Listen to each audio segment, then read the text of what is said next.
संस्कृत भाषाया महत्व। संस्कृत दिग्दर्शिका का एक पाठ है, इसके कुछ अंशों का अध्ययन हम लोगों ने कर लिया है। शेष जो अंश बचा हुआ है उसका अध्ययन आज हम लोग करेंगे। आप लोग ध्यान से सुनिए।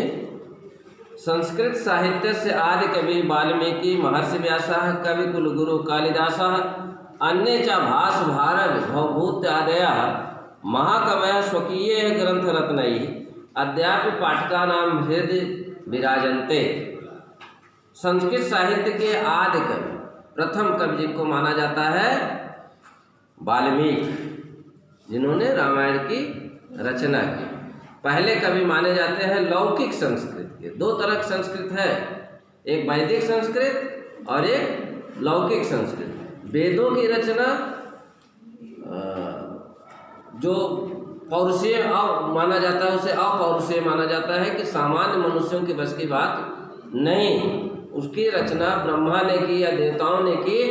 लेकिन इधर के जो ग्रंथ हैं जो इस संस्कृत में लिखे गए हैं लौकिक संस्कृत में, उसके पहले कवि वाल्मीकि थे। लौकिक संस्कृत जो पूरी तरह से व्याकरण पर निर्भर है, एक एक शब्द उसका व्याकरण पर निर्भर है, व्याकरण से अलग नहीं हो सकता है, बिल्कुल दुरुस्त है।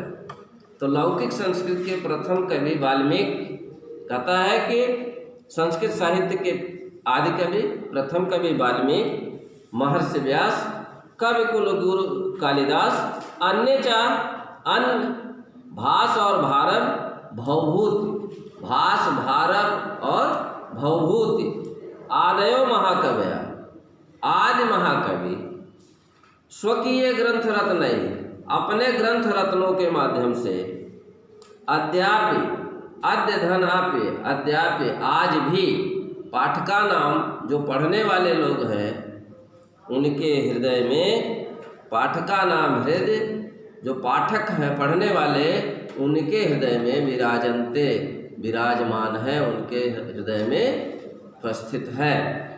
तो संस्कृत साहित्य के प्रथम कवि वाल्मीकि, महर्षि व्यास, कवि कुलगुरु कालिदास और अन्य कवि जिनमें भारत, भास, भवभूत आदि जो कवि हैं वो अपने ग्रंथ रत्नों के माध्यम से, मतलब कि श्रेष्ठ ग्रंथों के माध्यम से आज भी पाठकों के हृदय में विराजमान है। इयं भाषा अस्माभिः मातृ समम सम्मानीया वंदनीया च। यह भाषा अस्माकम हम लोगों के द्वारा मातृ समम माता की तरह वंदनीय एवं सम्मानित भाषा है। यतो भारत मातु स्वातंत्र्यम गौरवम अखंडत्वम सांस्कृतिक जो एकत्वम, सांस्कृतिक एकत्वम है, संस्कृतेन सुरक्षितुम शक्यन्ते। क्योंकि भारत मातु स्वातंत्र्यम, भारत माता की स्वतंत्रता, गौरवम उसका गौरव, अखंडत्वम भारत की एकता और अखंडता, सांस्कृतिक एकता, संस्कृतेन सुरक्षितम शक्यन्ते संस्कृत के द्वारा ही सुरक्षित की जा सकती है। हम लोगों को बताया जाता है भाषा लोगों को आपस में जोड़ती है। एक जो भाषा बोलने वाले लोग होते हैं एक क्षेत्र विशेष में पाए जाते हैं। जैसे भाषाएं कई होती हैं। भारत में भाषाई आधार पर राज्यों का विभाजन किया गया है। कहीं महाराष्ट्र में मराठी बोलने वाले हैं तो कर्नाटक में दूसरी भाषा बोल रहे हैं, केरल में दूसरी भाषा बोल रहे हैं। तो भाषाई आधार पर विभाजन किया गया। भाषाएं लोगों को आपस में जोड़ने का काम करती हैं। एक भाषा समूह के लोग एक जगह एकत्रित, जैसे मराठी है तो महाराष्ट्र में ज़्यादा मिलते हैं, या गुजराती है गुजरात में गुजराती भाषा बोलने वाले गुजरात में ज़्यादा लोग हैं। हिंदी भाषा थोड़ा सा व्यापक क्षेत्र है, इसका बड़े क्षेत्रफल में बोली जाती है।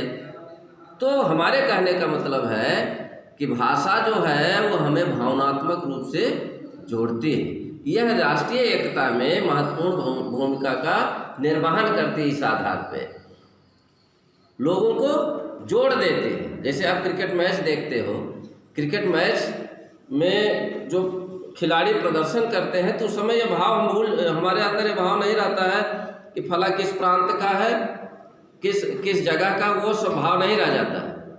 वो क्या करता है, हमको सबको जोड़ देता है कि ये हमारे देश का खिलाड़ी है, भारत का है।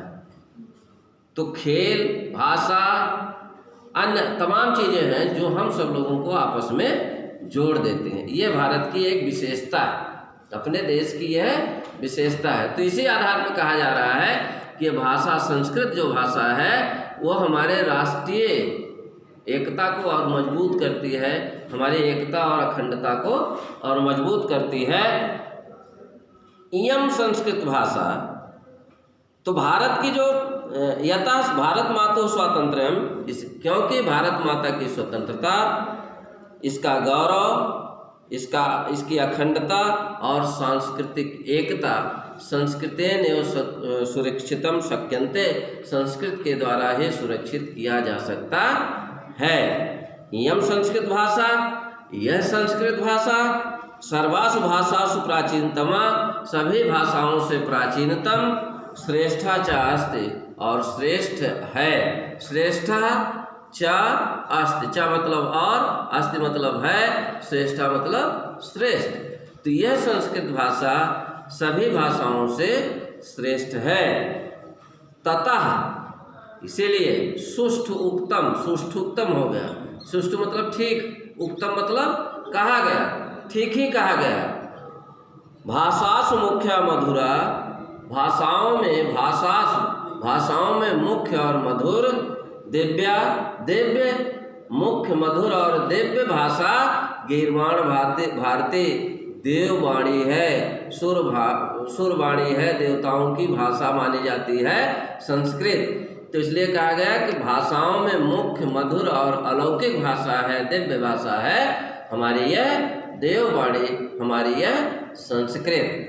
तो यह श्रेष्ठ भाषा मानी जाती है, अच्छी भाषा मानी जाती है, कर्णप्रिय भाषा है, यह वैज्ञानिक भाषा मानी जाती है। तमाम इस भाषा की विशेषताएं हैं और यही सारी विशेषताएं इस संस्कृत भाषा महत्वम, भाषाया महत्वम जो पाठ है, इसमें तमाम संस्कृत की जो विशेषताएं हैं वो आपको बताई गई थी। तो यह पाठ आज यही समाप्त होता है। हम लोग कल किसी और पाठ का अध्ययन करेंगे। तब तक आप सबको बहुत बहुत धन्यवाद।